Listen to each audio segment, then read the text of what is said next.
भारत में वापसी। परीक्षाएं पास करके वो 10 जून 1891 के दिन बैरिस्टर कहलाए। 11 जून को 2.5 शिलिंग देकर इंग्लैंड के हाई कोर्ट में अपना नाम दर्ज करवाया और 12 जून को हिंदुस्तान के लिए रवाना हुए। पढ़ाई पूरी हो जाने पर भी मोहनदास की निराशा और भय की कोई सीमा न थी। उन्होंने अनुभव किया कि कानून भले ही पढ़ लिया हो, पर ऐसी कोई भी चीज उन्होंने नहीं सीखी थी जिससे वो वकालत कर सकते। बैरिस्टर कहलाना आसान मालूम हुआ, पर बैरिस्ट्री करना मुश्किल लगा। कानून तो पढ़ा, पर वकालत करना न सीखा। पढ़े हुए कानूनों में हिंदुस्तान के कानून का तो नाम तक न था।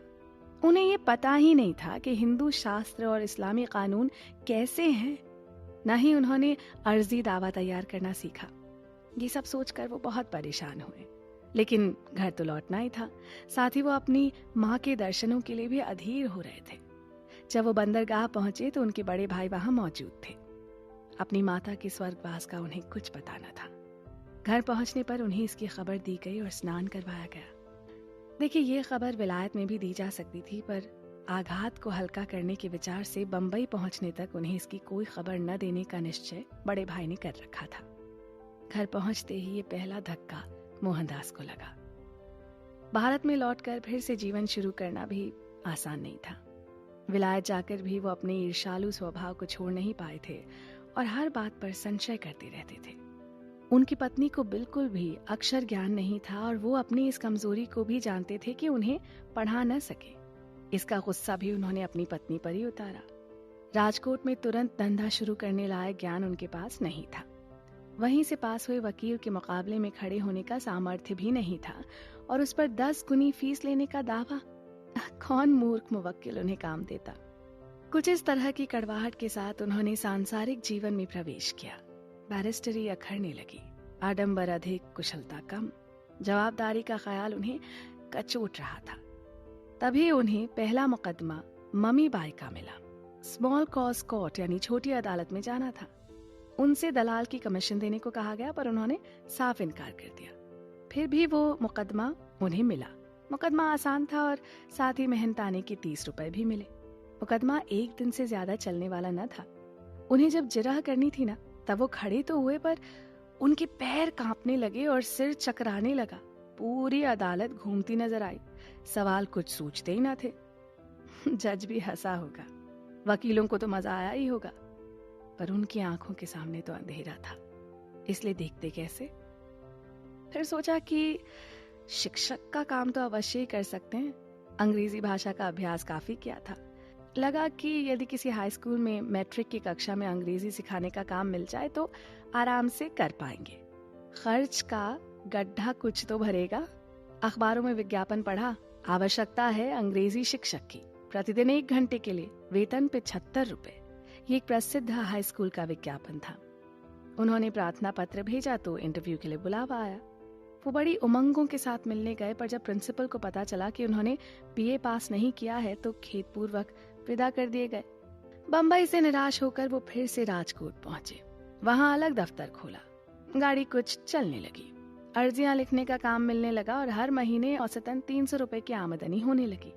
अर्जी दावे लिखने का ये काम उन्हें उनकी होशियारी के कारण नहीं मिलने लगा था। कारण था बड़े भाई की कृपा। उनके पास जो बहुत महत्व के अर्जी दावे आते थे तो वो काम तो बैरिस्टर के दफ्तर में होता था, पर गरीब मुवक्किलों की लिखा पढ़ी का काम इन तक पहुंचने लगा।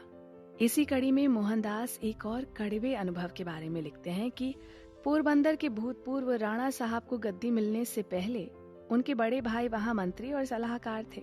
उन पर इस आशय का आरोप लगाया गया था कि उन्होंने राणा साहब को गलत सलाह दी थी। उस समय के पॉलिटिकल एजेंट के पास ये शिकायत पहुंची। उस अधिकारी से वो विलायत में मिल चुके थे, यहाँ तक कि दोनों के बीच अच्छी दोस्ती भी थी। भाई ने सोचा कि इस परिचय का लाभ उठाकर मोहनदास को उस पॉलिटिकल एजेंट से 2 शब्द कहने चाहिए और उन पर जो खराब असर पड़ा है उसे मिटाने की कोशिश करनी चाहिए। पर यह बात मोहनदास को जची नहीं। इस तरह के परिचय का लाभ उठाना ठीक न था, पर बड़े भाई की इच्छा को टाल नहीं सके और दबाव में आकर उनसे मिलने चले गए। अपनी मर्जी के खिलाफ और अपने स्वाभिमान को नष्ट करके चले तो गए, पर वहां उनका बहुत अपमान हुआ।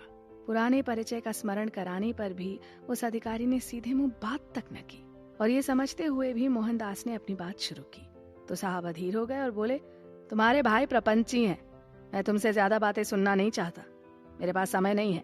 तुम्हारे भाई को कुछ कहना हो तो वो विधिवत प्रार्थना पत्र दें। इसके बाद उन्होंने अपने चपरासी को बुलाकर मोहनदास को बाहर भेज देने का आदेश दिया। लज्जित होकर मुंह लटकाए वो अपने घर लौट आए। भाई को सारा हाल सुनाया तो वो भी बहुत दुखी हुए, पर ऐसे में मोहनदास को क्या तसल्ली देते। कुछ वकील मित्रों से चर्चा की जिन्होंने उस अधिकारी पर ही मानहानि का दावा ठोकने की सलाह दी, पर उन्हें तो दावा दायर करना भी नहीं आता था। उन दिनों सर फिरोज शाह मेहता अपने किसी मुकदमे के सिलसिले में राजकोट आए हुए थे। पूछने पर उनकी सलाह थी कि ऐसे अनुभव तो सब वकील बैरिस्टरों को हुए होंगे। अंग्रेज अधिकारी ऐसे ही होते हैं। अगर यहाँ सुख से रहना हो और 2 पैसे कमाने हो तो जो अपमान हुआ है उसे पी जाना चाहिए। मामला आगे बढ़ाने से कोई लाभ न होगा।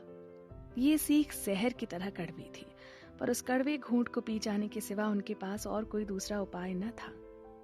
वो उस अपमान को कभी भूल तो न सके, पर उसका सदुपयोग कुछ यूं किया कि एक नियम बना लिया।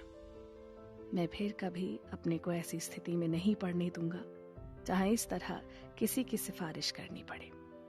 और फिर इस नियम का उन्होंने कभी भी उल्लंघन नहीं किया। ऐसी और भी दिलचस्प बातें सुनने के लिए बने रहें हमारे साथ।